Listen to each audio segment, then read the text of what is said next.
Thursday night rain slid across the windshield in thin silver lines as I pulled up to the departure curb, the kind of weather that wrapped everything in a hushed, reflective mood. Marissa leaned over from the passenger seat and kissed me with the poised efficiency she used for everything in her life. "Already took my car yesterday for the prep meetings," she said as she smoothed the sleeve of her dark blazer. "You have the family car for the weekend." I nodded and told her to travel safe. She gave a soft smile that did not quite reach her eyes, then stepped out with her carry-on and disappeared through the sliding doors. Her silhouette looked confident and composed, blonde hair tied neatly back, a woman who always seemed certain of her direction. I thought I understood her. I thought I knew what lay beneath that calm exterior.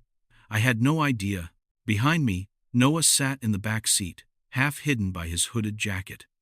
At 9 years old, my son carried the quiet alertness of someone twice his age. He noticed things, tiny shifts in tone, small details most adults overlooked. His teachers called him perceptive. Sometimes it felt like he saw straight through adults and into the places we tried to hide. Tonight, he said nothing. His fingers twisted the strap of his backpack in slow, tense loops. I switched on the blinker and eased into the slow stream of cars leaving the airport, thinking it was just another trip, another Thursday, another night of me working late on reports while Noah did homework at the dining table.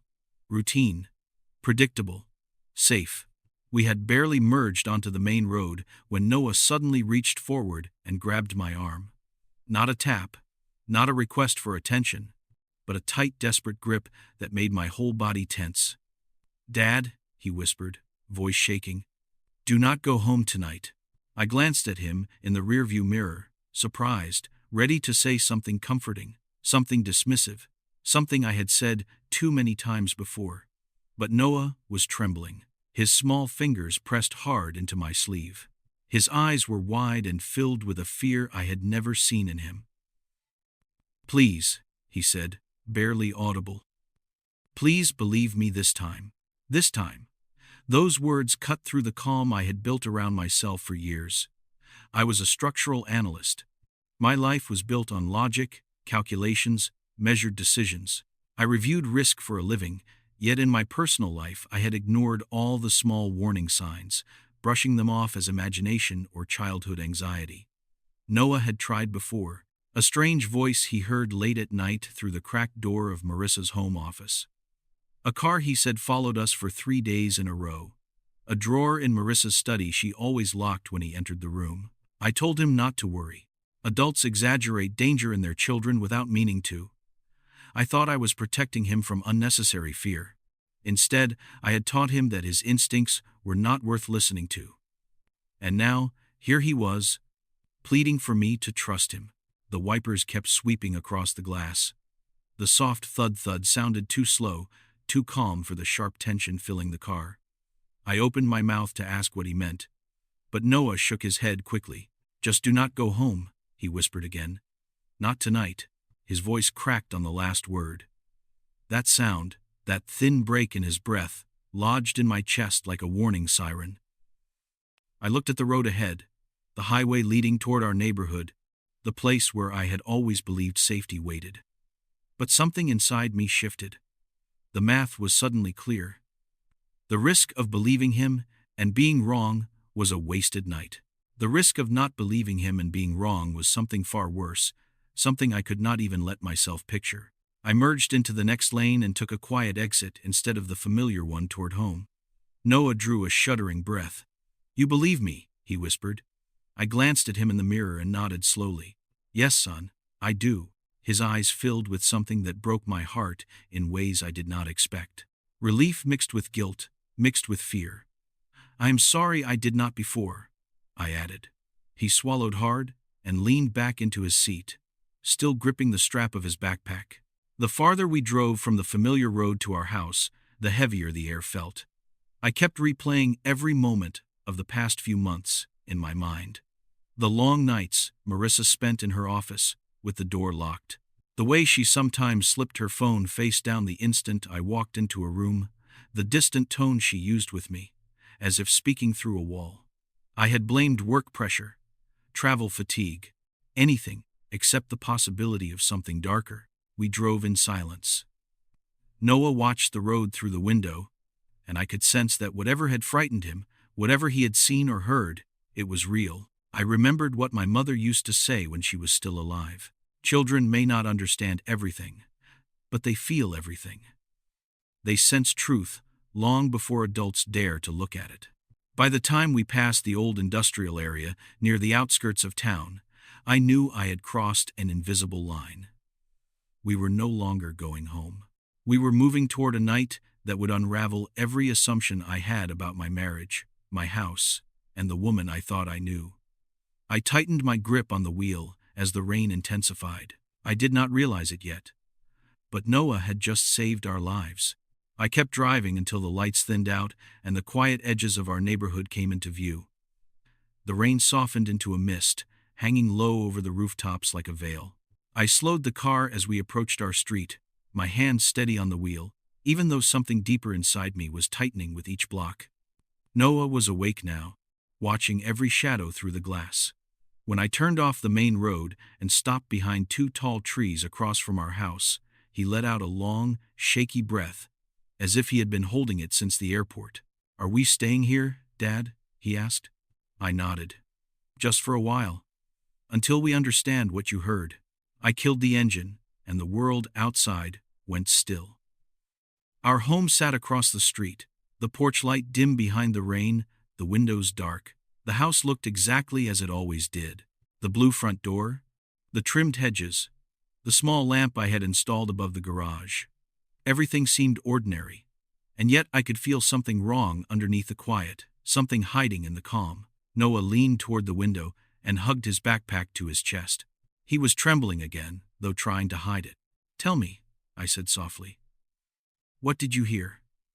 Noah hesitated, chewing the inside of his cheek the way he always did when he was afraid of saying something adults might dismiss. "Mom was in her office 2 nights ago," he whispered. "She did not know I woke up. I heard her talking on the phone. She said Thursday night was perfect timing. She said she already filled out the papers." My stomach twisted. "What papers?" "Insurance papers," he answered, lowering his voice even more. "She said something about finalizing everything before the weekend." I stared at the house across the street, the place I had built with my own hands, brick by brick, weekend after weekend. Insurance papers, timing, a late-night call. I felt the foundation of my certainty shift beneath me. "What else did you hear?"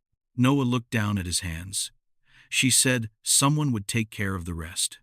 And she said she needed to make sure we would both be at home." My pulse stumbled. "Both." Noah took a deep breath. "And Dad, there is something else." I found a phone. Another one. Not her usual one. It was in her gym bag.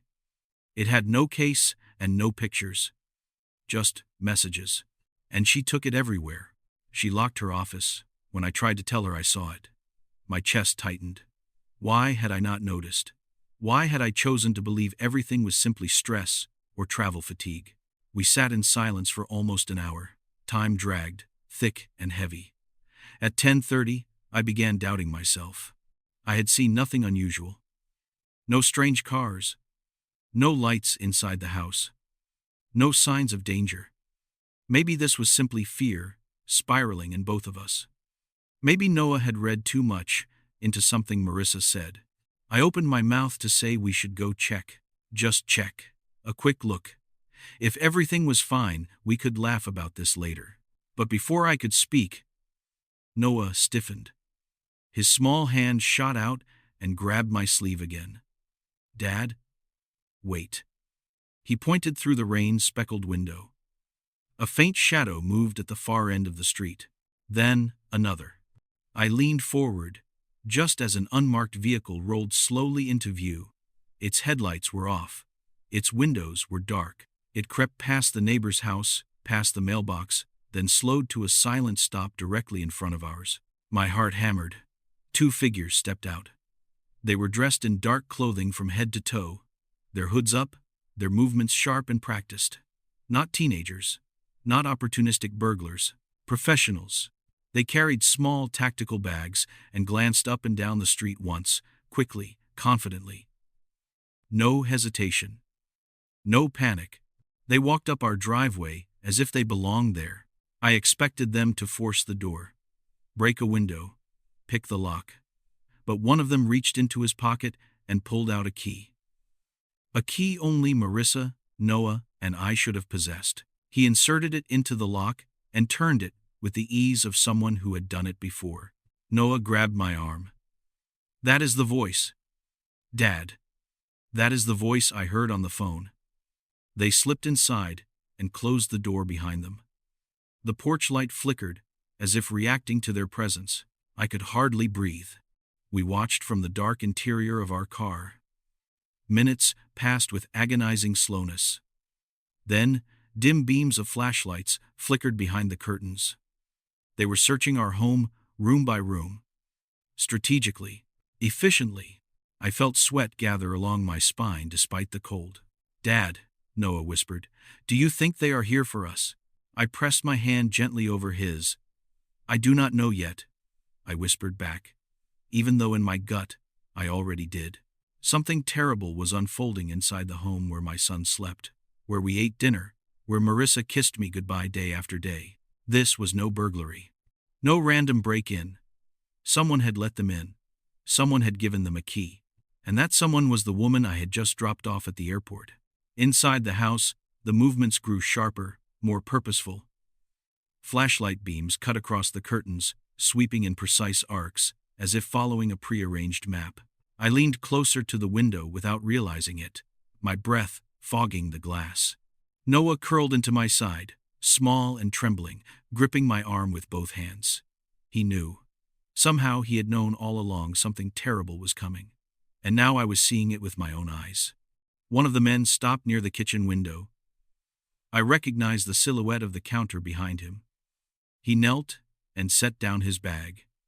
A moment later, he lifted a small metal canister. My lungs tightened. I knew that shape. Every fire safety course I had ever taken flashed through my mind in an instant. Accelerant, not gasoline. Something engineered to burn hotter, faster, and drown a structure in seconds. My heart pounded so loudly I thought the men inside might hear it. Another figure moved through the hallway, sweeping liquid across the floor in thin, careful lines. They were not vandalizing. They were building a fire the way an architect builds a structure, with intention, precision, and experience. Flames would not start in one spot and spread naturally. They would erupt everywhere at once, transforming the house into a trap with no exits. No time to escape. No chance. Noah pressed his forehead against my shoulder. "Dad," he whispered, his voice barely audible. "I heard Mom say something about vents. Something about the lower level."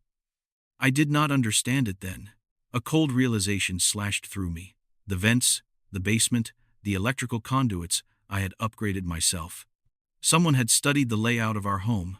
Someone who knew exactly where the weak points were. The liquid trail branched toward the staircase. A careful ribbon snaking its way to every room Noah ever slept in, studied in, dreamed in. My throat constricted. Then I saw the second man kneel near the basement access door. He pulled out a compact device the size of a paperback book. He attached it under the vent grill with practiced ease. A timer. My pulse spiked. They were planning an ignition sequence. Multiple points. Synchronized burn. "Dad," Noah whispered. "Is that the thing that makes it look like an accident?" I stared at the device, at the men working in eerie calm. "Yes," I answered quietly. "I think it is." The porch light flickered again. Once, twice, like a dying heartbeat. Then, everything inside the house went dark. The men moved through the blackness without hesitation. A faint spark illuminated the hallway for half a second. Then, another. Someone lit a small ignition stick, swirling it in the air to test the oxygen flow. This was no crude job. This was sabotage crafted by someone who studied our home with the kind of attention only someone close to us would have had. Marissa. I felt it in my bones.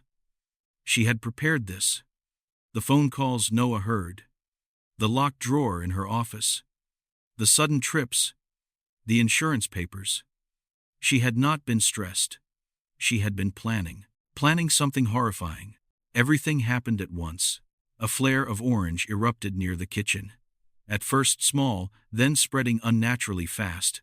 Another burst near the base of the staircase. Then a violent bloom of fire across the living room. The house lit up like dry tinder. Flames racing along the accelerant lines, climbing walls, exploding against the windows with terrifying speed. Heat shimmered through the glass, even from across the street. Noah gasped and grabbed hold of me with both arms. I wrapped myself around him as the living room window shattered outward, spraying sparks into the night air.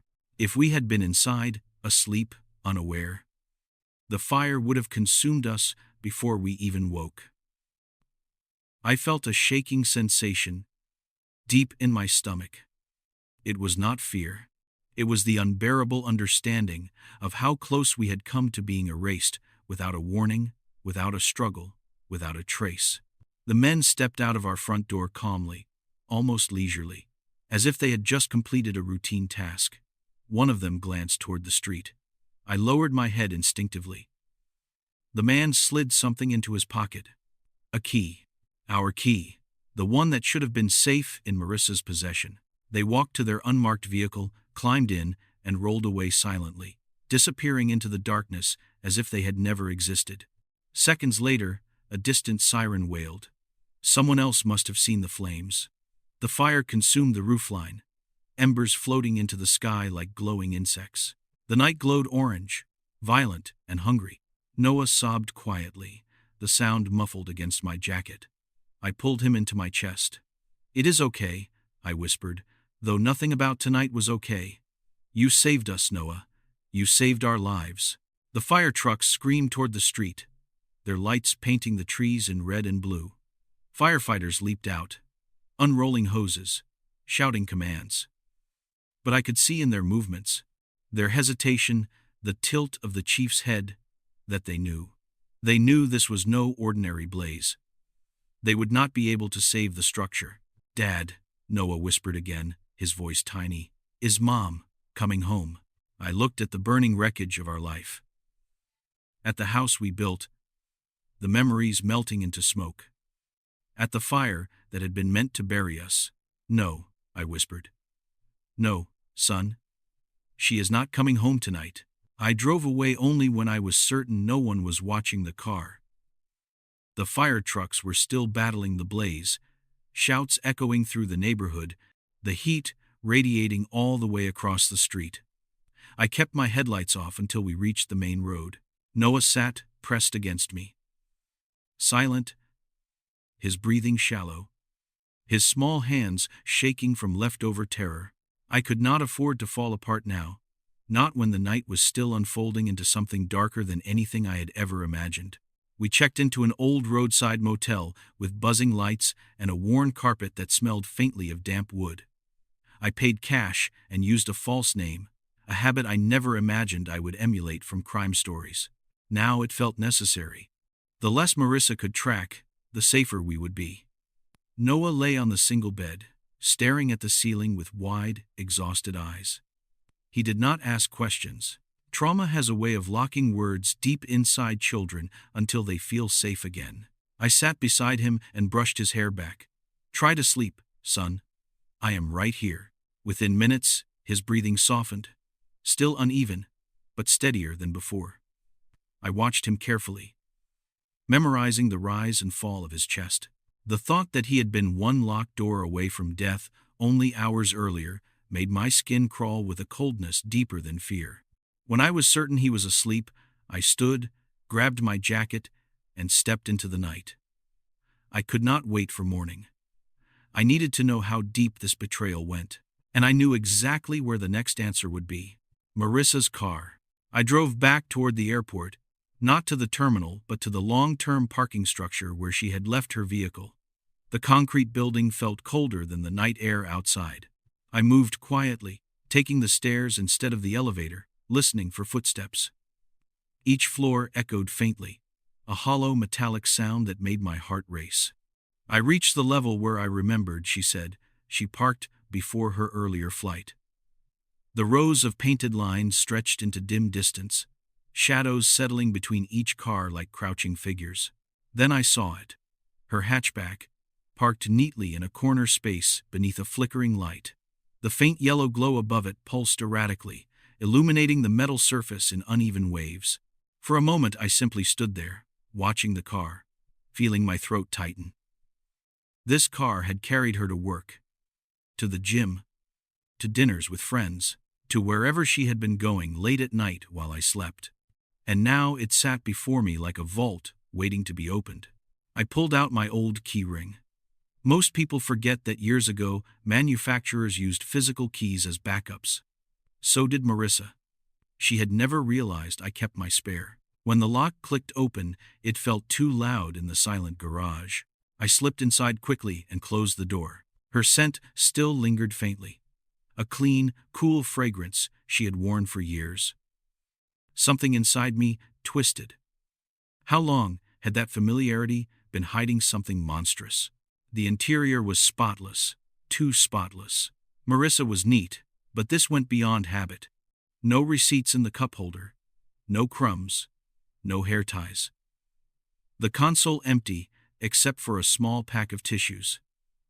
It was the kind of cleanliness that belonged to someone hiding every trace of where they had been. I started with the glove compartment. Manuals. Insurance forms for her vehicle. Nothing unusual. Then the side pockets. Empty. The back seat. Immaculate. My pulse quickened as I reached under the passenger seat. My fingers brushed plastic. Not a standard car accessory. Something taped beneath the seat. A phone.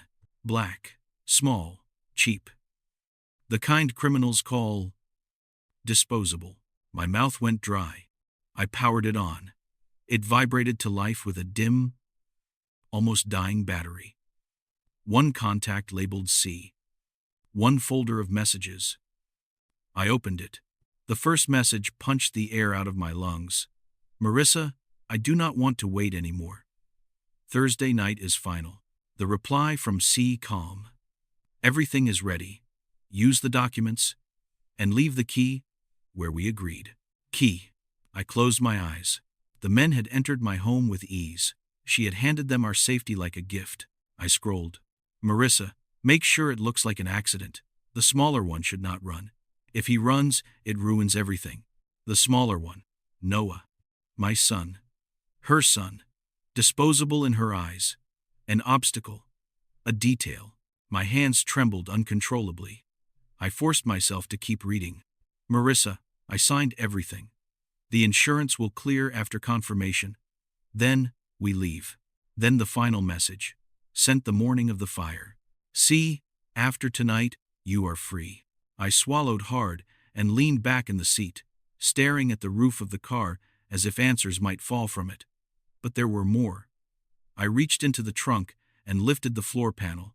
Beneath it sat a small lockbox. I pried it open with a metal tool from the emergency kit. Inside was a memory card, a USB drive, and a bundle of documents. I skimmed through them: authorization forms, insurance beneficiary statements, transfer notes, a full home schematic marked with red zones indicating structural vulnerabilities I had never shown her. Someone had studied my work. Someone had prepared to turn my own knowledge against me. As I gathered every piece of evidence, something caught my eye in the mirror. A shadow shifted behind a concrete pillar. A man leaned against it, watching me. The same man from the street near the fire. The same controlled posture, the same unblinking focus. My breath hitched. He knew I was here.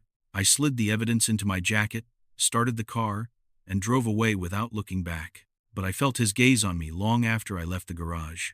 By the time I returned to the motel, the sky was beginning to turn the muted gray that comes just before dawn.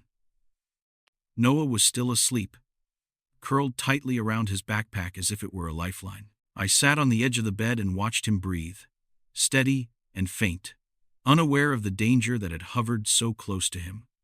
I brushed his hair with my hand, swallowing the rising fury that threatened to break into my voice. There would be time for anger later. For now, I needed clarity, protection, strategy, and someone I could trust. That thought stirred a memory buried deep beneath years of ignoring my instincts. My mother, frail but sharp-minded even in her final days, had pressed a small business card into my hand. "Keep this," she had said quietly, "in case your marriage ever becomes something you cannot understand." I had laughed softly then, assuming she was projecting her own fears after a long illness. But she held my gaze with surprising strength. "Evan, people show you who they are in the smallest cracks. Listen to those cracks." The card was still in my wallet. I had never thrown it away, though I told myself it was only out of respect. I pulled the wallet from my pocket, fingers trembling slightly, and slid the card out. Lydia Ashbourne, attorney at law. My mother had trusted few people in her life. Lydia had been one of them. It was nearly 1:30 in the morning when I stepped into the bathroom and dialed the number. I expected voicemail. Instead, the line clicked on after one ring. "This is Lydia." Her voice was calm, steady, as if she had been awake waiting for something. Or someone. I hesitated only a second before speaking. "Miss Ashbourne, my name is Evan Porter. My mother gave me your card years ago." A long pause. Then Lydia exhaled with a soft, understanding sound. "Your mother told me there might come a time when you would call. She said you would doubt yourself until the truth forced your hand." Something inside me cracked at her words. My mother had seen what I refused to see. Maybe she had read something in Marissa long before I allowed myself to. "I need help," I said quietly. "Serious help." "Tell me everything," Lydia replied. So I did, not holding anything back. The fire, the men, the key, the burner phone, the messages about Thursday night, the documents in the lockbox, the blueprint markings with red zones I never shared with Marissa, and the man watching me in the parking garage. Lydia listened without interrupting. When I finished, she asked only one question. "Did your son witness anything directly?" "He heard phone calls," I said. "He saw the men from the car. But he is a child. I do not want him to relive any of it unless absolutely necessary." "You are a good father," she said, her voice warmer now. "That will matter in the days ahead." Days ahead. The phrase carried a weight I was not ready for. "Meet me at my office at 9, she said. "Bring everything. We need someone else in this. Someone who deals with cases where people try to erase families instead of divorcing them." That sentence sat in my chest like a stone. She ended the call, and I returned to the bed, sitting in the shadows until morning light finally broke through the thin motel curtains. Noah stirred, blinking at me with tired eyes. "Is it over, Dad?" "Not yet," I said softly. "But we are going to make it right." At 8:30, we left the motel and drove to Lydia's office, a small brick building tucked between aging storefronts.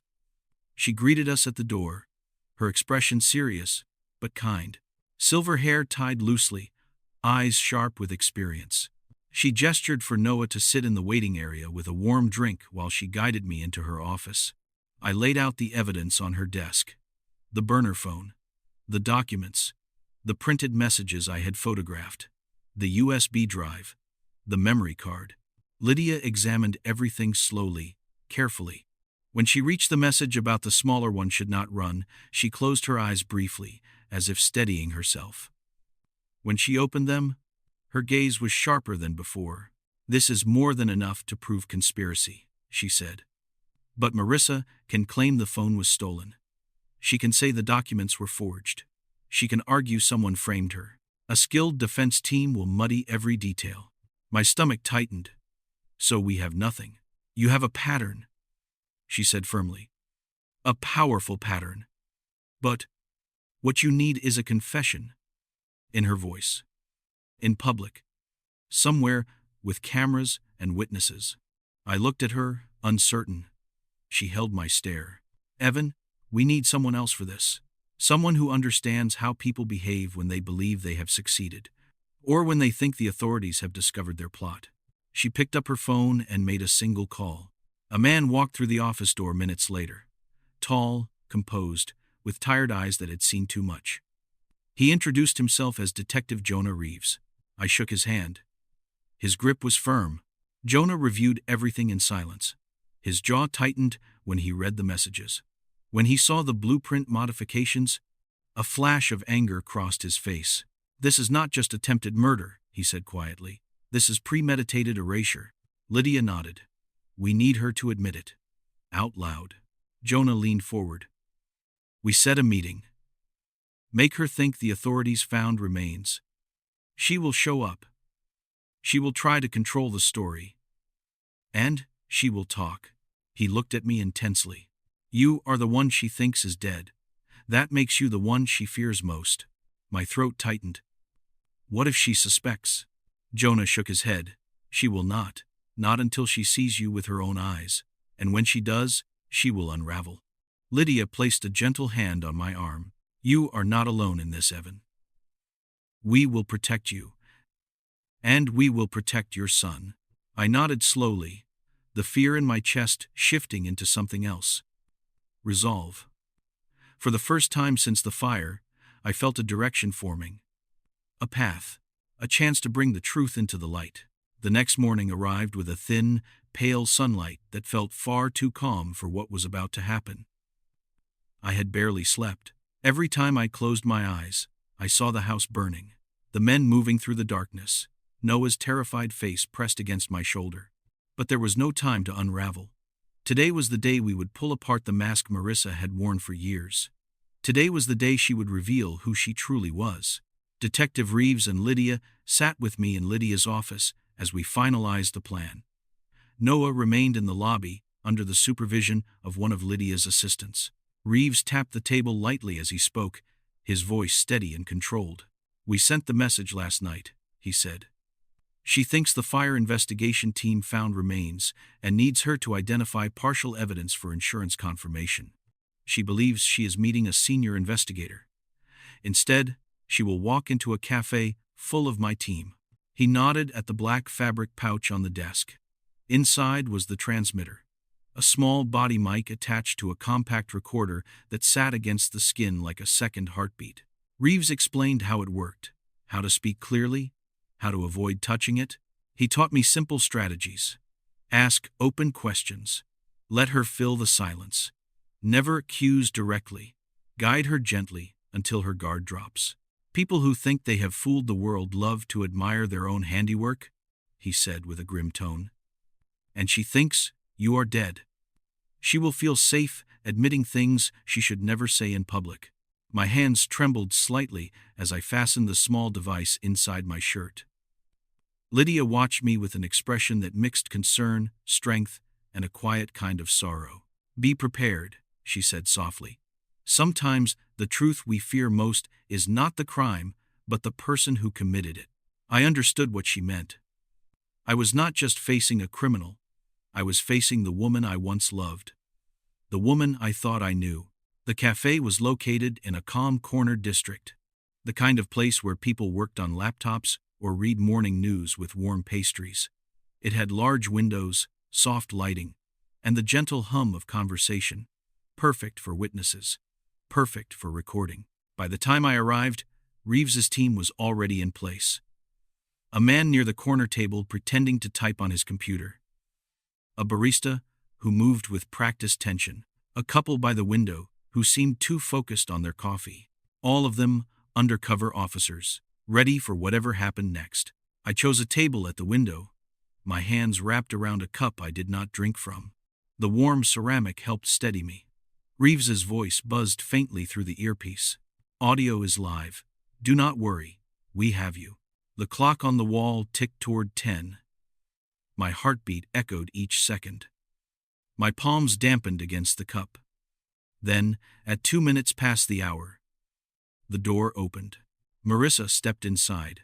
She wore a dark coat, buttoned neatly to her collar, and her hair pulled into a tight twist. She looked composed, elegant, almost delicate.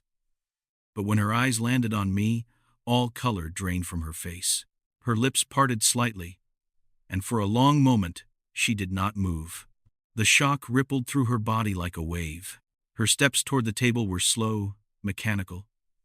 She sat down across from me without speaking. The subtle scent she always wore drifted across the table. Once familiar, now unsettling. "Evan," she whispered, barely forming the word. "You are supposed to be gone." I leaned back, keeping my voice even. "I noticed. You seemed very certain of that." She swallowed hard, her throat tightening.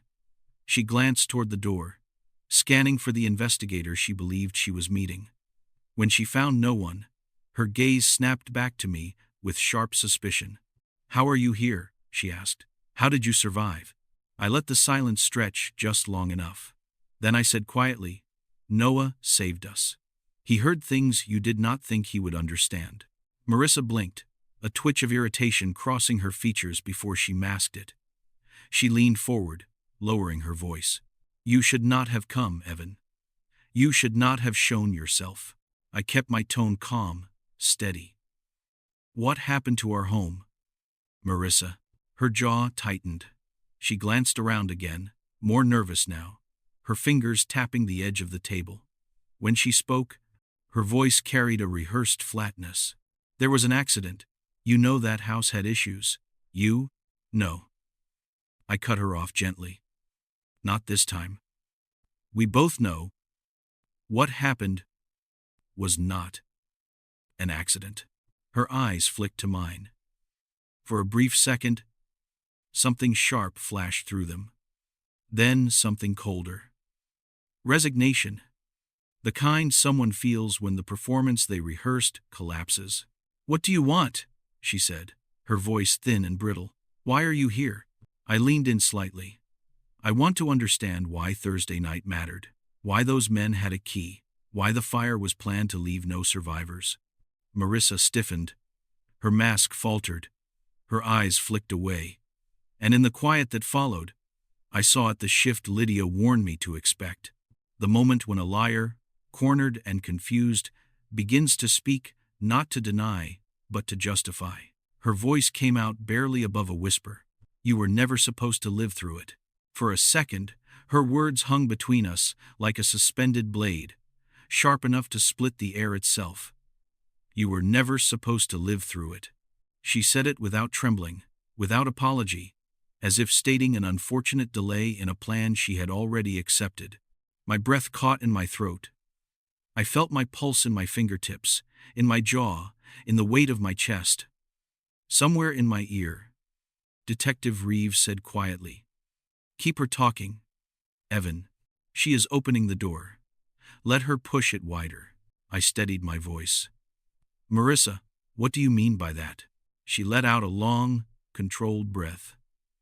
Then she leaned back in her chair, folding her hands as if surrendering to something she no longer had the energy to hide. The version of her sitting across from me was not the wife I had once held. She felt like a stranger who had borrowed her face, a stranger who had grown tired of wearing it. "I warned you, Evan," she said quietly, "but you never listened. You were so wrapped in your schedules and your calculations that you never noticed the cracks between us, the distance, the resentment building, the life you forced me into." Forced. The word cut deep. I blinked, trying to understand the twisted logic coiling inside her voice. Marissa's stare hardened. "You never saw me. You saw what I was useful for. Someone to keep the house steady while you buried yourself in your work. Someone to raise a child I did not want, in a house that felt like a prison." My jaw tightened. "Noah heard you say things," I replied slowly. "He heard you talk about Thursday night. About the key. About making sure we were both home." "What did you plan, Marissa?" Her lips parted. She hesitated for the first time, as if deciding whether truth or deceit would serve her better. Then she leaned forward, lowering her voice. It was supposed to look like a failure in the lower level. An overload. A spark. "You designed that place so perfectly. But every system has a flaw." Every structure can be undone if someone knows exactly where to press. I felt cold sweep through my limbs. She knew the vents. She knew the wiring. She knew the layout better than I expected. But how? I had never shown her those schematics. She saw the question forming in my expression and smiled an empty, unsettling smile. You forget, Evan. I lived in that house for years, and someone taught me how to understand its skeleton. Someone. The pieces clicked sharply. Calder. Her eyes flickered, the smallest break in her composure. A silence rippled through the table. She knew she had given something away. So Calder helped you. Her fingers tightened. Her voice thinned.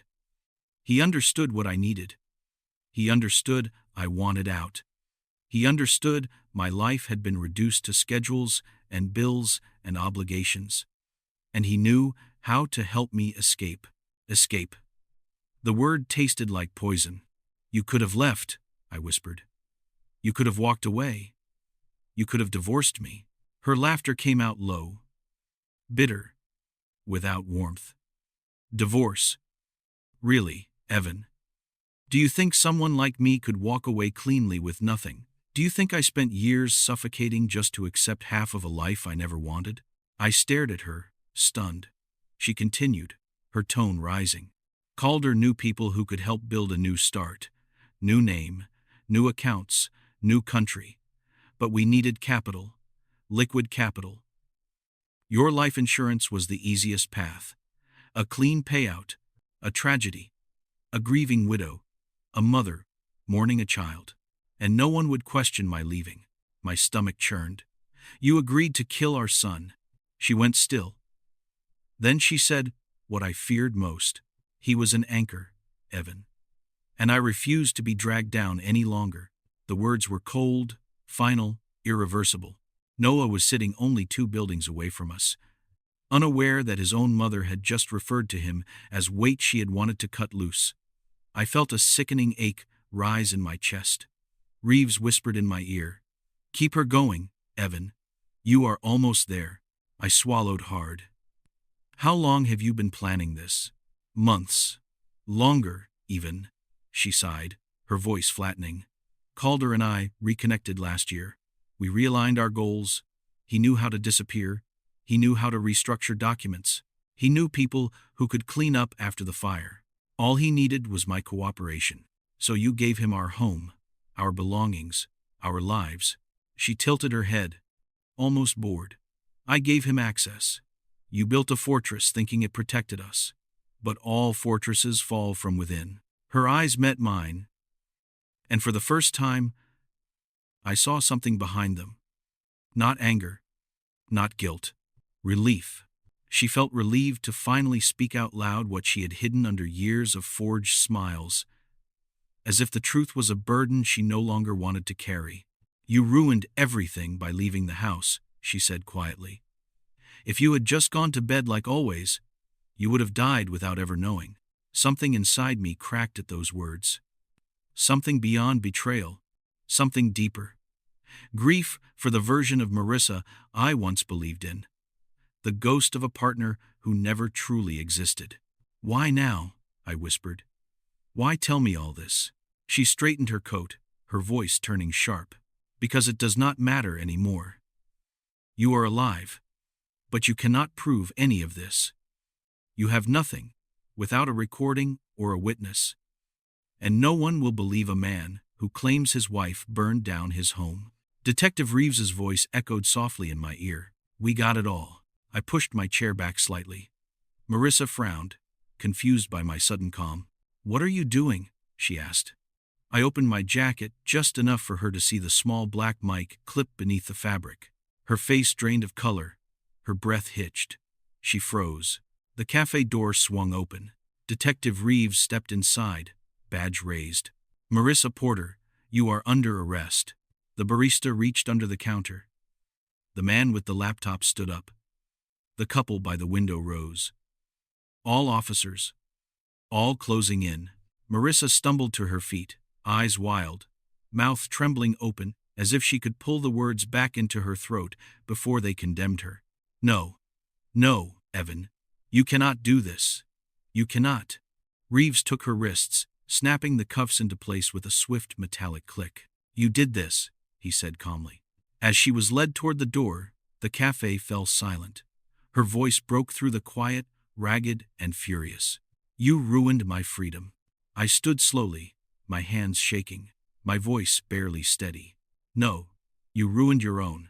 She stared at me one last time, eyes blazing with hatred and something else, something hollow, something defeated. And then she was gone. The trial began 4 months later, long after the smoke had stopped rising from the place we once called home. By then, the shock had settled into something quieter, something heavier. I attended every hearing, every motion, every closed-door conference. I sat behind the prosecution table while Marissa entered the courtroom each morning, wrists cuffed, posture stiff, her expression drained of the sharp confidence she once wielded. She rarely looked at me. When she did, her stare carried a strange mix of resentment and resignation, as if she finally understood that the mask she had worn for years no longer served her. The truth had burned through it, leaving nothing but the raw shape beneath. Detective Reeves presented the recordings first. Hearing Marissa's voice echo through the courtroom was harder than I expected.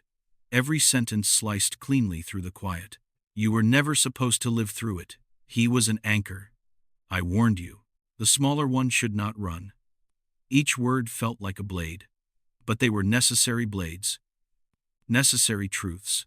Then came the documents from her vehicle. Insurance forms, transfer papers, schematics marked with red vulnerabilities. The burner phone with messages from someone calling themselves C. Bank statements proving cash withdrawals that aligned with the arsonist's testimonies. The jury barely lifted their eyes from the pages. The evidence was overwhelming. Calder testified next, shackled, pale, avoiding everyone's gaze. His voice wavered as he described the arrangements he had made with Marissa, how they drafted a plan to stage the deaths, how he instructed the men to set ignition points, how the payout would be split. He betrayed Marissa without hesitation, trading loyalty for a shorter sentence. Marissa did not look at him once. When the arsonist testified, detailing the envelope with the key she had provided, the instructions she had given, the exact timing she required, the courtroom shifted. Something collective tightened in the air. Hearing strangers describe how close Noah had been to death made my hands tremble uncontrollably. Lydia rested her hand on my shoulder. She did not speak, but the gesture alone kept me steady. When it was my turn to testify, I spoke carefully, choosing every word with the honesty my son deserved. I told them about Noah's warning, the fear in his voice, the hours hiding in the car, the men with the key, the fire that consumed everything we owned, the recordings, the memory card, the man watching me in the garage. I told them how a child, barely 9 years old, saved both our lives because he trusted his instincts when I had stopped trusting mine. I did not glance at Marissa while I spoke. I could not. The jury deliberated for 6 hours. Their verdict was firm, unanimous, and delivered in voices that held no doubt. Guilty on all counts. Attempted murder, conspiracy to commit arson, fraud, identity manipulation, endangerment of a minor. The judge sentenced her to a term long enough that she would never see life beyond concrete walls again. As the verdict echoed through the courtroom, I exhaled a breath I had unknowingly held for months. After everything was over, I walked outside into a pale morning light. Noah stood waiting with Lydia's assistant, clutching the straps of his backpack, his eyes searching for my face. When he saw me, he ran into my arms with the urgency only a child who has seen too much too early can muster. I held him close, breathing in the scent of his hair, silently promising him that nothing like this would ever touch his life again. In the months that followed, we moved into a smaller home, far from any memories of our old street. A place with open windows, gentle light, and rooms that felt safe. Noah started therapy. I did too. Healing came slowly, in uneven steps. But it came. His nightmares lessened. He still checked the locks each night, but his hands no longer shook when he did. He made friends again. He smiled more. He learned that safety could return, even after fire. I left my old career and began teaching engineering ethics and structural risk analysis at a technical institute. I taught students how systems fail, not because of chaos, but because of ignored warnings. That line, once technical, became personal. One quiet afternoon, Noah and I sat on our small porch, the sun dipping low across the narrow yard. He leaned against me and asked, "Dad, do you ever think about her?" I answered honestly, "Every day. But thinking is not the same as carrying. I do not let her choices shape the rest of our lives." He nodded thoughtfully. "Do you hate her?" "No. Hate is heavy," I said softly. "I choose not to hold what she created. I choose to hold you instead." He rested his head on my shoulder. "I am glad you believed me, Dad." I hugged him tighter. "You saved us, Noah. You are the reason we are here." And in that moment, the final truth settled in me. The story we survived was not only about betrayal, or fire, or the collapse of trust. It was about a child who saw danger before any adult dared to look. It was about listening. It was about courage. If there is one lesson to draw from everything, it is this: trust your instincts. Trust the small cracks that whisper before anything breaks. And above all, listen when a child's voice trembles with fear. It may be the only warning you receive before the fire begins.